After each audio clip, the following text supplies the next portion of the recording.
مساء الفل. صاحبة مشكلة النهاردة بتحكي لي مشكلتي مع جوزي إني مش عارفة أحبه بنسبة 100%. مش عارفة أنسى خطيبي القديم خالص برغم إني بحب جوزي جدا وما شفتش منه أي حاجة وحشة، بس مش عارفة ليه دايما بتقفل فجأة لما نبقى مبسوطين وافتكر إني متجوزة صالونات دونا عن معظم صحباتي البنات، وإن كان عندي خطيبي القديم وفي بينا خروجات وفسح وهدايا وحب كان المفروض يكمل للآخر لولا الظروف. حتى أسامي ولادنا كنا حددناهم وكنا لبعض، وفجأة بنام واصحى ألاقي نفسي مع حد غيره. عندنا حاجة في العلاقات اسمها relationship closure، يعني انتهاء العلاقة الداخلي. إذا ما العلاقة انتهت فعلا أنا من جوايا كمان العلاقة انتهت.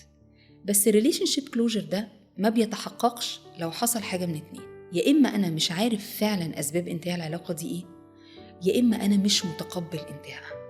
على فكرة ده في أي علاقة، مش بس العلاقات العاطفية. فالريليشنشيب كلوجر ده بيبقى صعب يتحقق لسبب من 3. أول حاجة إن أنا اتغصبت على ترك العلاقة، زي ما بنشوف ساعات أهل يغصبوا الابن أو الابنة على ترك حد معين فيفضل عنده أزمة نفسية سنين طويلة.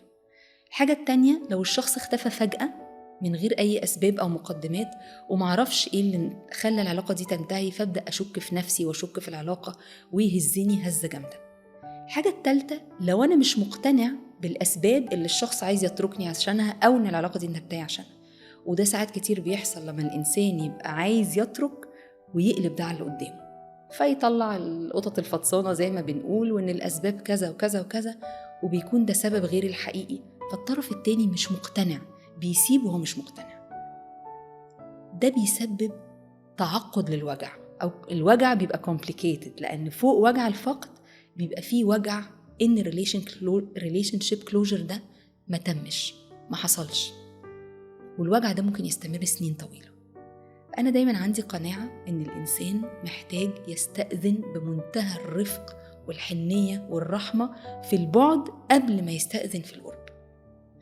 فواضح من رسالتك إن relationship closure ده ما حصلش عندك مع خطيبك القديم، لسه جزء من وجدانك معلق بالهدايا والفسح والخروجات وأسامي الولاد اللي كانوا بينا، كأن جزء منك لسه هناك، معرفتيش تولاد جوه زي ما بنقول، أو إنك تتركي العلاقة دي من جواكي. وكان نتيجة طبيعية جدا لده مش قادرة تدي 100% عندك لجوزك. زي أي حاجة مش فاضية صعب جدا إن هي تتملي بشيء تاني، فالشيء المعلق جواكي ده مخليكي مش قادرة حتى تشوفي جوزك كاملا وتقدريه وتحبيه زي ما يستحق، وواضح من كلامك إنه يستحق. المعنى التاني اللي في رسالتك وهو كأن في ترميز لجواز الصالونات، إنه جواز أقل قيمة، أقل جودة عن معظم صحباتك اللي واضح إن هم يمكن يتجوزوا عن حب أو عن علاقة عاطفية تسبق الجواز شبه علاقتك القديمة بخطيبك. اسمحي لي أقولك إن الترميز ده جالنا من الأفلام والمسلسلات. عادة جواز الصالونات ده مترمز في عقولنا كلنا، يا إما بنتغصب عليه في الأفلام، يا إما لما علاقة الحب بتبوظ بنروح نتجوز جواز صالونات. ما ترمزش أبدا إنه جواز كويس غير في الأفلام القديمة، فده ترميز، لأن على الحقيقة وفي الواقع مفيش قاعدة في الدنيا بتقول إن جواز الصالونات أقل أو أعلى من جواز الحب. بعد 3-4 سنين من الجواز محدش فاكر العلاقة ابتدت إزاي.